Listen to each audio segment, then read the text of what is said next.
Penjelasan keterangan tentang rumah Sang Satrio Piningit bersusun 3 terdapat dalam kitab Musasar Jayabaya. Dalam kitab-kitab leluhur, tentunya tidak serta-merta kita artikan, karena banyak sekali kalimat yang mengandung siloka, mengandung perumpamaan, sehingga untuk memahaminya jangan terburu-buru dan harus dengan pemahaman yang luas. Sebab kata-kata siloka, kata-kata perumpamaan tidak dapat kita pahami hanya dengan membaca dari sisi tekstual. Untuk itu, apa yang dimaksud dengan rumah Sang Satrio Piningit bersusun 3? Menurut admin, kalau secara nyata kehidupan Sang Satrio Piningit sudah diceritakan, sudah dikisahkan bahwa dia hidup dalam serba kekurangan, hidup sebagai rakyat biasa, sehingga jika dia mempunyai rumah yang bersusun 3, benar-benar rumah yang bersusun 3, maka itu tidak sesuai dengan isi ramalan kitab Musasar Jayabaya itu sendiri. Karena rumah bersusun 3 identik dengan sebuah kekayaan.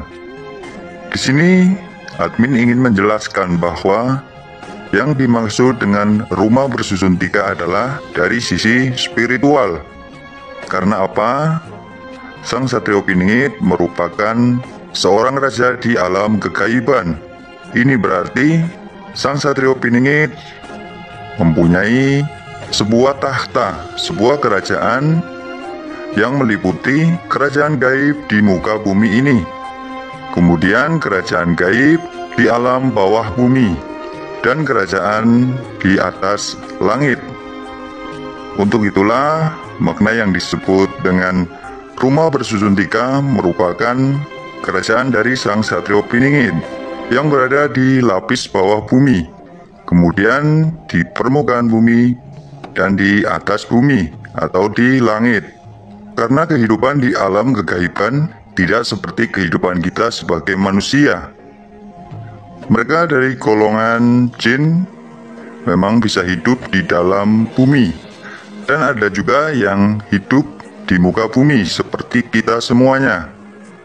Kemudian ada yang mempunyai kemampuan dan memang diberi kemampuan oleh Allah, sehingga mereka bisa hidup di atas awan atau di langit. Dari ketiga tempat itulah Sang Satrio Piningit merupakan seorang pemimpin, seorang raja bagi mereka semua. Tentunya dari golongan putih dan bukan dari golongan yang hitam, karena makhluk gaib golongan jin yang berasal dari golongan hitam maka akan menjadi pasukannya iblis dan pasukannya Dajjal. Jadi yang dimaksud dengan rumah bersusun 3 dalam kitab Musasar Jayabaya adalah rumah bagi Sang Satrio Piningit secara alam kegaiban, bukan rumah seperti di alam nyata kehidupan manusia. Namun ini menjelaskan tentang kepemimpinan dari Sang Satrio Piningit di alam kegaiban.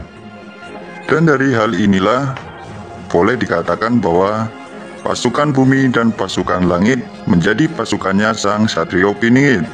Karena dari ketiga lapis kehidupan di alam kegaiban yang tentunya dari golongan putih menjadi pasukannya Sang Satrio Piningit. Hanya itu saja sedulur yang dapat saya sampaikan. Jadi yang terkait dengan rumah susun 3, rumah Sang Satrio Piningit merupakan kerajaan dari Sang Satria di alam kegaiban yang meliputi alam di bawah bumi, di permukaan bumi, dan di atas langit. Jadi bukan rumah seperti umumnya kita sebagai manusia. Semoga apa yang saya sampaikan bermanfaat buat panjenengan semua. Kurang lebihnya mohon maaf, dan saya ucapkan terima kasih. Wassalamualaikum warahmatullahi wabarakatuh. Salam Rahayu, Rahayu, Rahayu.